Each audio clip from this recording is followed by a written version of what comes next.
Hello everyone, I am Ankit Kumar and I welcome you all to Education Circuit and I hope your FCAT preparation would have been going on very well। और जैसे जैसे examination नज़दीक आता जा रहा है candidates के mind में मैथमेटिक्स के रिगार्डिंग काफ़ी सारे कन्फ्यूजन्स, काफ़ी सारा डर पैदा होता हुआ जा रहा है। I have been getting a lot of request, a lot of queries from candidates कि सर मैथमेटिक्स को कैसे डील करें, how to perform well, how to score good, कौन सी बुक अच्छी होगी और कौन सी बुक को पूरा लगा लेना, मतलब कौन सी बुक इनफ होगी जिसके कि हम सारे क्वेश्चंस लगा दें तो एफकेट के एग्जामिनेशन में हम मैथमेटिक्स में अच्छा परफॉर्म कर सकें। ओके, तो आज एक बार फिर मैं आपको ये बताने जा रहा हूँ कि मैथमेटिक्स में आपको क्या पढ़ना चाहिए, कैसे पढ़ना चाहिए और कहाँ से पढ़ना चाहिए, जिससे कि आप मैथमेटिक्स वाले पोर्शन में एफकेट के एग्जामिनेशन में अच्छा परफॉर्म कर सकें। ओके, देखो आज मैं आपको वो डायरेक्ट टॉपिक्स बताऊंगा जिनसे क्वेश्चन बनेगा ही बनेगा, किस टाइप से क्वेश्चन आएगा, किस टॉपिक से किस टाइप का क्वेश्चन आएगा, और ये क्वेश्चन हर बार पूछे जाएंगे और हर बार पूछे जाते हैं और आपको 100% यही क्वेश्चंस एग्जामिनेशन में देखने को मिलेंगे, इसकी 100% गारंटी है। राइट, तो सभी पॉइंट्स को अच्छे से समझिए। चलिए शुरू करते हैं। And before starting don't forget to click on subscribe button and active bell icon, जिससे कि आपको आगे आने वाली इसी टाइप की most important videos related to your all sections preparation like GK, mathematics, English and reasoning, इन सभी से रिलेटेड वीडियोस आपको टाइम टू टाइम मिलती रहें और आप अपने एफकेट के एग्जामिनेशन में अच्छा स्कोर कर सकें। ओके, चलिए शुरू करते हैं। देखिए, यदि हम एफकेट के मैथमेटिक्स के सिलेबस की बात करें तो ये आपका मैथमेटिक्स का कंप्लीट सिलेबस है जो कि एफकेट के नोटिफिकेशन में एक ऑफिशियल तौर पर दिया हुआ है। ओके, और आपका कोई भी क्वेश्चन इस सिलेबस से बाहर नहीं जाएगा, मींस इन सभी टॉपिक से बाहर नहीं जाएगा। ओके, अब चलिए देखते हैं कि किस टॉपिक से कितने क्वेश्चन आते हैं और कौन कौन से क्वेश्चंस आएंगे। ओके, देखिए मैथमेटिक्स के सेक्शन में टोटल 18 क्वेश्चंस होंगे और उन 18 क्वेश्चंस में से जो शॉर्ट क्वेश्चंस पूछे जाते हैं, जो सबसे ज़्यादा क्वेश्चंस पूछे जाते हैं, around 75% to 80% number of questions जो होंगे, और जो कि ये क्लियर होता है कि ये वाला क्वेश्चन इस टाइप का क्वेश्चन पूछा जाएगा, तो वो टॉपिक्स हैं ये 5 टॉपिक जो कि आप अभी स्क्रीन पर देख रहे हैं, जो कि हैं average, profit and loss, simple interest and compound interest, time and work and time and distance. Right, देखिए एवरेज में आपसे 2 क्वेश्चन पूछे जाएंगे। ओके, और ये हर साल पूछे जाते हैं एंड 100% आपसे 2 क्वेश्चन जरूर पूछे जाएंगे। राइट, देखिए क्वेश्चन कैसे होगा कि किसी क्लास में 49 स्टूडेंट्स का एवरेज वेट इतना है, यदि उसमें एक स्टूडेंट और ऐड हो जाता है तो उसका एवरेज वेट कितना होगा पूरी क्लास का, सभी स्टूडेंट्स का मिला के। ओके, या क्वेश्चन कैसे हो सकता है कि किसी क्लास में वेरियस सब्जेक्ट्स में स्टूडेंट्स के द्वारा जो स्कोर किए हुए मार्क्स हैं उनका एवरेज ये है, जैसे कि इंग्लिश में किया हुआ स्कोर का एवरेज ये है, मैथमेटिक्स में एवरेज ये है, तो साइंस में एवरेज क्या होगा। ओके, इस तरीके से क्वेश्चन होगा। या और किस तरीके से क्वेश्चन हो सकता है कि किसी क्रिकेटर के द्वारा 10 इनिंग्स में स्कोर किए हुए रन्स का एवरेज ये है और 11वीं इनिंग में उसने इतना स्कोर किया था, तो 11 इनिंग्स का क्या एवरेज होगा। और देखो ये क्वेश्चन और कैसे हो सकता है कि किसी बैट्समैन के द्वारा वेरियस इनिंग्स में लाइक 3 इनिंग्स में उसका एवरेज स्कोर ये है, फॉर एग्जांपल इट इज़ 85, जिसमें कि उसने 10 छक्के लगाए हैं और 15 चौके लगाए हैं, तो उसके द्वारा दौड़ के रन जो बनाए गए हैं वो कितने रन होंगे। ओके, तो आपको ये एक फॉर्मूला होता है एवरेज का, सिंपल एक फॉर्मूला ही होता है, केवल इसी फॉर्मूला पे सारे क्वेश्चंस होते हैं, इसके अलावा कोई और फॉर्मूला नहीं होता है। राइट, और इससे आपके 2 क्वेश्चंस होंगे और आपके 6 नंबर आएंगे और ये बहुत ही इजी टॉपिक है, इसकी आप थोड़ी प्रैक्टिस कर लीजिए, सोल्व एग्जांपल्स देख लीजिए और कुछ क्वेश्चंस खुद से सोल्व जरूर कर लें, अदरवाइज एग्जामिनेशन में आप क्वेश्चन नहीं कर पाएंगे जब तक आप खुद से क्वेश्चंस को सोल्व करने की प्रैक्टिस नहीं करेंगे। राइट, तो 2 क्वेश्चंस आएंगे आपके एवरेज से जो कि बहुत ईजी है। इसके अलावा जो दूसरा टॉपिक है जिससे क्वेश्चन आएंगे वो है प्रॉफिट एंड लॉस। इससे आपको कम से कम 2 क्वेश्चन जरूर देखने को मिलेंगे। राइट, प्रॉफिट एंड लॉस में क्वेश्चन किस तरीके से होगा कि किसी इंसान ने कोई टीवी इतने रुपए में खरीदा और इतने में बेच दिया, तो उसको कितने % का प्रॉफिट हुआ या लॉस हुआ, ये आपको बताना है। इसका भी एक ही फॉर्मूला है, selling price minus cost price divided by cost price into 100 is equal to percentage. ठीक है, इससे आपकी परसेंटेज निकल के आ जाएगी। वो आपको सेलिंग प्राइस और प्रॉफिट या गेन बता के या तो आपसे कॉस्ट प्राइस पूछेगा या कॉस्ट प्राइस बता के आपसे सेलिंग प्राइस पूछेगा। ओके, इस फॉर्मूला पर बेस्ड होंगे सारे क्वेश्चंस। तो ये भी स्कोरिंग पोर्शन है, इससे आपको 2 से 3 क्वेश्चंस देखने को मिलेंगे, राइट। और इनके अलावा जो और इम्पोर्टेंट टॉपिक है जिससे क्वेश्चन जरूर पूछे जाएंगे वो है सिंपल एंड कंपाउंड इंटरेस्ट, और इससे आपको 2 से 3 क्वेश्चंस जरूर देखने को मिलेंगे, 2 क्वेश्चंस जरूर आएंगे। सिंपल इंटरेस्ट पे क्या होगा कि कोई अमाउंट किसी रेट पर 2 साल के लिए दिया जाता है तो उसका सिंपल इंटरेस्ट कितना होगा, या कोई अमाउंट 5% की रेट पर 4 साल के लिए दिया जाता है तो वो अमाउंट डबल हो जाता है। तो इनिशियल अमाउंट क्या था, मतलब ओरिजिनल अमाउंट क्या था जिसको कि इंटरेस्ट पर दिया गया था। इस तरीके से सिंपल इंटरेस्ट के क्वेश्चंस होंगे। कंपाउंड इंटरेस्ट में क्या होता है कि वो जुड़ता हुआ चला जाता है। और देखिए कंपाउंड इंटरेस्ट में जो वो इंटरेस्ट पूछेगा वो आपको rate yearly, half yearly and quarter yearly भी दे सकता है, तो उससे भी वो क्वेश्चन पूछ सकता है। इसका भी एक फॉर्मूला है, केवल ये फॉर्मूला बेस्ड क्वेश्चंस हैं जो भी हम देख रहे हैं। देखो एवरेज में एक formula, and profit and loss में एक formula, and simple interest and compound interest के भी एक एक फॉर्मूला है। सिंपल इंटरेस्ट वाला भी एक फॉर्मूला है एंड कंपाउंड इंटरेस्ट वाला भी एक फॉर्मूला है। इन्हीं फॉर्मूलेज पर सारे क्वेश्चंस होंगे जो भी इन टॉपिक से आएंगे, राइट।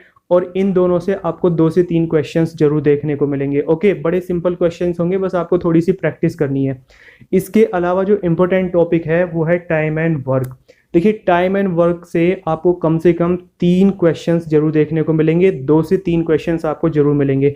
टाइम एंड वर्क से किस टाइप से होंगे क्वेश्चन कि ए किसी काम को 3 दिन में करता है, बी उसी काम को 4 दिन में करता है और सी उसी काम को 6 दिन में करता है। तो यदि तीनों एक साथ मिलकर करें तो कितने दिन में उस काम को फिनिश कर देंगे। या इसमें यदि वो और थोड़ा डिफिकल्ट बनाएगा क्वेश्चन तो क्या बनेगा कि ए, बी और सी तीनों एक साथ किसी काम को करना शुरू करते हैं। पहले दिन के बाद सी उस काम को करना छोड़ देता है और 2 दिन के बाद बी उस काम को करना छोड़ देता है। तो रिमेनिंग जो काम बचा हुआ है उसको ए कितने दिन में फिनिश करेगा। ये जो क्वेश्चन है ये थोड़ा हाई लेवल का माना जाएगा, तो इस टाइप से आपसे ये क्वेश्चन पूछे जाएंगे। इसके अलावा और क्या क्वेश्चन पूछा जाएगा इसमें टाइम और वर्क में कि 4 महिलाएं किसी पर्टिकुलर पीस ऑफ वर्क को 5 दिन में करती हैं और 5 पुरुष उसी पर्टिकुलर पीस ऑफ वर्क को 6 दिन में करते हैं। तो यदि ये सभी एक साथ मिलकर करें तो कितने दिन में कर लेंगे। इसका भी एक फॉर्मूला है, केवल एक फॉर्मूला है। सारे क्वेश्चंस जो मैं आपको बता रहा हूँ ये सारे फॉर्मूला बेस्ड हैं। हार्डली 7 to 8 फॉर्मूलाज हैं। यदि आपने इनका इस्तेमाल कर लिया और इनको एग्जीक्यूट मतलब इम्प्लीमेंट करना सीख लिया तो आप बड़े आसानी से मैथमेटिक्स में अच्छा स्कोर कर सकते हैं। ओके, और देखो इसमें टाइम एंड वर्क में और तीसरे टाइप का क्वेश्चन क्या बनता है कि कोई वाटर टैंक है, उसमें हम ऊपर से उसको फिल करते हैं और नीचे से वो खाली भी होता है, तो उसको भरने में इतना टाइम लगता है और खाली होने में इतना टाइम लगता है। तो यदि दोनों को एक साथ ओपन कर दें, मतलब उस टैंक को भरते भी रहने दें और खाली भी होते रहने दें, तो कितनी देर में वो टैंक भर जाएगा। कॉन्सेप्ट वही है जो ये काम वाला था ना कि ए किसी काम को इतने दिन में करता है, बी इतने दिन में करता है, सेम एज इट इज बिल्कुल ऐसे ही होगा ये क्वेश्चन। ठीक है, कुछ भी नहीं है, बस एक स्टेप होता है कि एक इक्वेशन बनानी होती है, वो इक्वेशन बना लो, आंसर आपके सामने आ जाएगा। ठीक है, बहुत ही सिंपल क्वेश्चन है ये, बस आपकी इंटेलिजेंस को चेक करना होता है कि आप उसके बारे में सोच पाते हैं या नहीं, इस प्रॉब्लम को आप सोल्व आउट कर पाते हैं या नहीं। ओके, आपकी प्रॉब्लम सॉल्विंग एबिलिटी, अदरवाइज इसमें कोई बहुत लंबी चौड़ी कैलकुलेशन करनी नहीं होती है, राइट। और इसके अलावा जो मोस्ट इंपॉर्टेंट टॉपिक है जिससे सबसे ज़्यादा क्वेश्चंस आएंगे वो है आपका टाइम एंड डिस्टेंस, राइट। देखो टाइम एंड डिस्टेंस में एक क्वेश्चन या 2 क्वेश्चन आपसे ट्रेन से रिलेटेड आएंगे, जरूर पूछा जाएगा। अभी तक मैंने जितने भी क्वेश्चंस बताए हैं इनसे आपको क्वेश्चंस जरूर देखने को मिलेंगे, सीधे सीधे वही इसी टाइप के क्वेश्चंस आएंगे। ओके, आप प्रीवियस ईयर्स के क्वेश्चन पेपर्स उठा कर देख लो एफकेट के, आपको हर बार इसी टाइप के क्वेश्चंस मिलेंगे, राइट। ट्रेन्स में आपको कैसे क्वेश्चंस मिलेंगे कि कोई ट्रेन है, उसकी लंबाई देगा और उसकी वेलोसिटी देगा, बोलेगा कि ये किसी प्लेटफॉर्म को क्रॉस करती है, प्लेटफॉर्म की लंबाई देगा या उसकी लंबाई पूछ लेगा। तो इसको क्रॉस करने में इतना टाइम लगता है, तो प्लेटफॉर्म की लंबाई बताओ या ट्रेन की लंबाई बताओ या कितनी देर में क्रॉस कर लेगी वो टाइम बता दो या ट्रेन की वेलोसिटी बता दो। कोई एक क्वांटिटी वो पूछेगा, बाकी वो क्वेश्चन में देगा। तो इसका भी एक ही फॉर्मूला है S=UT, जो कि बहुत ही सिंपल है। हम इसको 6ठी-7वीं क्लास से इस्तेमाल करते हुए आ रहे हैं, राइट। फॉर्मूला क्या है, हिंदी में बोले तो दूरी बराबर चाल गुणा समय, राइट। बहुत ही सिंपल क्वेश्चन होगा और ये बस आपको थोड़ा प्रैक्टिस कर लेना, समझ लेना देखो बिना प्रैक्टिस के जाओगे तो आपसे सिंपल से सिंपल क्वेश्चन भी वहाँ पे नहीं बन पाएगा, क्योंकि वो भी आपको बहुत डिफिकल्ट लगेगा। और ऑलरेडी एग्जामिनेशन में प्रेशर होता है, तो प्रेशर में तो भाई अच्छे से अच्छा जो इजी क्वेश्चन होता है वो भी नहीं हो पाता है, राइट। अब देखो ये ट्रेन क्रॉस कर रही है प्लेटफॉर्म को, ये प्लेटफॉर्म की जगह पर एक इलेक्ट्रिक पोल भी बता सकता है आपको कि वो किसी इलेक्ट्रिक पोल को इतनी देर में इतनी स्पीड से क्रॉस करती है। या ये इलेक्ट्रिक पोल की जगह पर कोई मूविंग पर्सन हो सकता है कि कोई पर्सन वहां पर खड़ा हुआ था तो उसको क्रॉस करने में इतना टाइम लगता है। ओके, तो उसकी स्पीड पूछ लेगा या उसकी लेंथ पूछ लेगा। या कोई कार हो सकती है कि कोई चलती हुई कार है और ये ट्रेन उस कार को इतनी देर में क्रॉस करती है। ओके, अब ये कार उसी की ट्रेन की चलती हुई डायरेक्शन में भी रन कर रही हो सकती है या उसकी अपोजिट डायरेक्शन में भी रन करती हुई हो सकती है। तो इसका भी एक ही फॉर्मूला है, बस आपको दोनों की वेलोसिटी को ऐड और सब्सट्रैक्ट करना है, राइट। यदि वो सेम डायरेक्शन में चल रहे हैं तो आपको उनको सब्सट्रैक्ट करना है, और अपोजिट डायरेक्शन में चल रहे हैं तो ऐड करना है। यही क्वेश्चन और कैसे पूछा जा सकता है, ये कार की जगह पर दूसरी ट्रेन हो सकती है कि दो ट्रेन है तो वो एक दूसरे को कितनी देर में क्रॉस करेंगी, दोनों की वेलोसिटी देगा वो। ओके, यदि टाइम पूछना होगा उसे तो वेलोसिटी देगा, और यदि वेलोसिटी जाननी होगी तो टाइम देगा। अब ये ट्रेन में भी दो सिचुएशंस बनती हैं कि वो एक ही डायरेक्शन में मूव कर रही हो या अपोजिट डायरेक्शन में मूव कर रही हो। ओके, तो देखो इससे आपको क्वेश्चन जरूर मिलेगा, ये बात पक्की है, और बहुत ही सिंपल क्वेश्चन होगा, एक फॉर्मूला बेस्ड होगा बस, ठीक है। दो क्वेश्चन आपको रिवर एंड बोट से मिलेंगे, ये भी बात पक्की है, रिवर एंड बोट से आपको दो क्वेश्चन जरूर मिलेंगे। क्वेश्चन क्या होगा कि आपको बोट की स्पीड देगा और वाटर की स्पीड देगा, और वो बोलेगा कि इतनी देर में वो अप स्ट्रीम चलता है और इतनी देर में डाउन स्ट्रीम आता है, तो उसके द्वारा तय की गई दूरी कितनी है, यानी कि टोटल डिस्टेंस उसने दोनों में कितनी कवर की है। ओके, अब इसमें ये कुछ डेटा देगा आपको, लाइक वाटर की स्पीड, बोट की स्पीड, डिस्टेंस या टाइम। अब इसमें ये आपसे कोई एक क्वांटिटी इनमें से पूछ लेगा, या तो वाटर की स्पीड पूछ लेगा या बोट की स्पीड पूछ लेगा, या पूछ लेगा कि वो डिस्टेंस कितनी थी, या पूछ लेगा कि उस डिस्टेंस को कवर करने में टाइम कितना लगा। इसका भी वही फॉर्मूला है जो कि ट्रेन वाला था, S is equal to u t, ठीक है, यही है। बस वेलोसिटी जो है दोनों की, वाटर और बोट की, बस इनका जोड़ घटाना है। यदि ये सेम डायरेक्शन में चल रहे हैं तो जुड़ जाएंगे, और अपोजिट डायरेक्शन में चल रहे हैं तो ये वेलोसिटी इनकी घट जाएगी, जैसा कि हम ट्रेन में कर रहे थे इसी तरीके से होगा। तो कितने क्वेश्चन हो गए, 3 क्वेश्चन ये हो गए, 1 से 2 हो गए ट्रेन से, और 2 क्वेश्चन बोट एंड रिवर से, ये पक्के हो गए। तो आपके 3 से 4 क्वेश्चन ये हो गए। अब इसमें एक क्वेश्चन ये भी पूछा जा सकता है, इस तरीके से भी पूछा जा सकता है कि कोई पर्सन साइकिल पर या दौड़कर किसी पर्टिकुलर दूरी यानी कि किसी पर्टिकुलर डिस्टेंस का आधा पार्ट इतनी वेलोसिटी से कवर करता है और रिमेनिंग आधा पार्ट इतनी वेलोसिटी से कवर करता है, तो उसकी एवरेज स्पीड क्या है, ठीक है। इसका भी एक फॉर्मूला है। या एक क्वेश्चन ऐसे भी पूछा जा सकता है कि एक पर्सन पॉइंट ए से दौड़ना शुरू करता है और दूसरा पर्सन पॉइंट बी से दौड़ना शुरू करता है, और दोनों एक दूसरे की तरफ को दौड़ते हैं, यानी कि पॉइंट ए वाला पॉइंट बी की तरफ को और पॉइंट बी वाला पॉइंट ए की तरफ को। दोनों की स्पीड वो आपको बोलेगा और उन दोनों के बीच की डिस्टेंस भी बताएगा टोटल क्या है। तो आपसे ये पूछेगा कि किस पॉइंट पर वो आके मिलेंगे, ठीक है, या कितने टाइम में आके मिलेंगे। तो वही है, डेटा देना है उसको, और कोई एक डेटा, कोई एक क्वांटिटी वो पूछ लेगा। क्वेश्चन सारे एक ही फॉर्मूला पर बेस्ड है, S is equal to u t. इसमें भी वही फॉर्मूला लगना है, सिंपल वही फॉर्मूला। तो देखो S is equal to u t, यानी कि दूरी बराबर चाल गुणा समय पर आपको कम से कम 5 क्वेश्चंस देखने को मिलेंगे, और वो दिलाएंगे आपको 15 नंबर, ठीक है। और जब आप कट ऑफ के बिल्कुल करीब होते हैं, जहां आपकी 1 नंबर और 2 नंबर से कट ऑफ बचती है, तो आपको कितना भयंकर वाली डिसअपॉइंटमेंट होती है। तो आप देखो यहाँ पर एक फॉर्मूला आपको 15 नंबर दिला रहा है, और यदि आप इस पर थोड़ी सी प्रैक्टिस कर लेते हैं तो आपको ये फ्री कैसे गिफ्टेड मार्क्स मिलेंगे, राइट। तो देखो ये जो 5 टॉपिक्स थे, ये एफकेट के होल सिलेबस के वो टॉपिक्स हैं जिनमें कि सारा निचोड़ है, ठीक है। यदि आपने ये कवर कर लिए तो बड़े आसानी से आप अच्छा स्कोर कर सकते हैं मैथमेटिक्स में, और सभी क्वेश्चंस इजी होंगे, फॉर्मूला बेस्ड होंगे। देखो एवरेज में एक फॉर्मूला, प्रॉफिट एंड लॉस में एक formula, simple interest and compound interest में 2 फॉर्मूला, दोनों के एक एक, टाइम एंड वर्क में एक फॉर्मूला, और टाइम एंड डिस्टेंस में एक फॉर्मूला। एक एक फॉर्मूला पर पूरा पूरा टॉपिक खत्म हो जा रहा है, ठीक है। तो इस तरीके से थोड़ा स्मार्टनेस के साथ में आप काम करो, और पूरी बुक को सोल्व करने की जरूरत नहीं है। देखो पूरी बुक को आप सोल्व करने को बैठोगे तो आपके पास में इतना टाइम नहीं है। ओके, RS अग्रवाल लेकर बैठोगे तो भाई उसमें लगे ही रह जाओगे, ठीक है, उसके अलावा कुछ नहीं कर पाओगे फिर। और कुछ लोग बोलते हैं कि जी हम CDS की बुक से कर रहे हैं या SSC की भी तैयारी कर रहे हैं, तो क्या उसकी बुक से कर लें। देखो करने को आप किसी भी बुक से कर लो, आपकी मर्जी है, ठीक है, लेकिन आपको बुक के हिसाब से नहीं, इन टॉपिक के हिसाब से चलना चाहिए। जैसे मैं बता रहा हूँ अभी आपको कि ये क्वेश्चन पूछे जाएंगे, अब आपको ये क्वेश्चन और इनका कॉन्सेप्ट समझना है। आप चाहे आप किसी भी बुक से समझ लो, वो आपके ऊपर डिपेंड करता है, ठीक है। लेकिन आपको ये बात समझने की ज़रूरत है कितना पढ़ना है। ये नहीं कि किसी टॉपिक को लेकर बैठ के उसमें मज़ा आ रहा है, बस आप लगे ही जा रहे हैं, उसमें लगे ही जा रहे हैं। देखो नंबर ऑफ क्वेश्चंस मैंने बता दिए हैं, कितने क्वेश्चंस आएंगे हर टॉपिक से, तो आपको उस चीज़ को अपने दिमाग में लेकर चलना है। क्योंकि एक टॉपिक से एक क्वेश्चन आएगा तो केवल उससे 3 नंबर मिलेंगे, लेकिन बाकी के टॉपिक से काफ़ी नंबर मिलेंगे, ओके। इसके अलावा देखो और जो 3 टॉपिक्स हैं वो हैं डेसिमल फ्रैक्शन।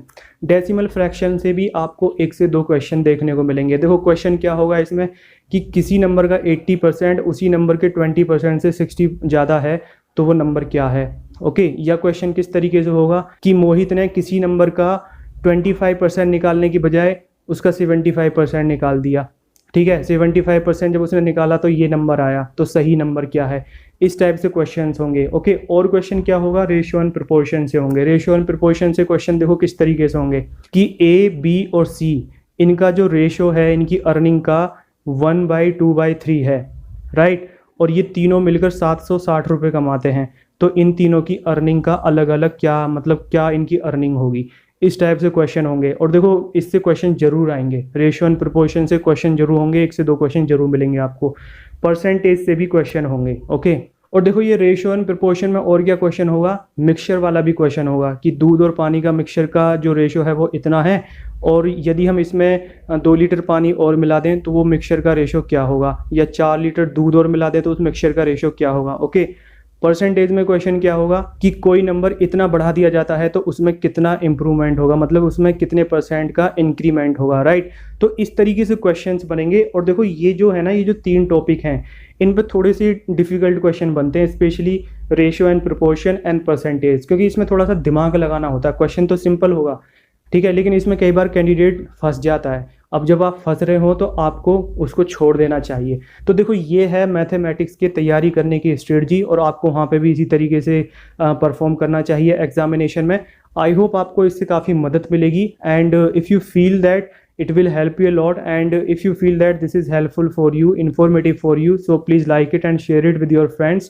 और देखो जो जीके वाला जो पोर्शन है, जीके एंड करंट अफेयर्स वाला, उसकी जो सीरीज़ है मोस्ट इंपॉर्टेंट टॉपिक्स की, जिनसे कि एफकेट के एग्जामिनेशन में हर बार सेट पैटर्न के क्वेश्चंस आते हैं, जैसे कि मैथमेटिक्स के मैंने अभी बताए हैं, उस पर एक कंप्लीट प्लेलिस्ट बनाई हुई है। यदि वो आपने अभी तक नहीं देखी है तो ज़रूर देखिए, लिंक उसका नीचे डिस्क्रिप्शन बॉक्स में दिया हुआ है और ऊपर आई बटन में भी, और ये प्लेलिस्ट आपको एंड स्क्रीन पर भी मिल जाएगी, ओके। टेलीग्राम को जरूर ज्वाइन कर लीजिए। आजकल हम बहुत इंपॉर्टेंट क्वेश्चंस के क्विज़ वहाँ पर कंडक्ट करा रहे हैं, जो कि आपके एफएट के एग्जामिनेशन में देखने को मिलेंगे, तो ये भी बहुत ज़्यादा इंपॉर्टेंट है। देखिए क्विज़ की आप प्रैक्टिस जरूर करिए। और एफकेट के एग्जामिनेशन के लिए most important study material like most important current affairs, GK, math, reasoning and English and your SSB interview, इन सभी से related valuable videos time to time पाने के लिए इस चैनल को सब्सक्राइब कर लीजिए और बेल आइकन पर क्लिक कर दीजिए, जिससे कि आपको ये सभी वीडियोस टाइम टू टाइम मिलती रहें, ओके। इसके अलावा यदि आपका कोई डाउट है, so you are most welcome, please write down in the comment box below and you can ask me this on Telegram also, right. So all the very best for your AFCAT examination and your SSB, and that's all for today. Bye for now.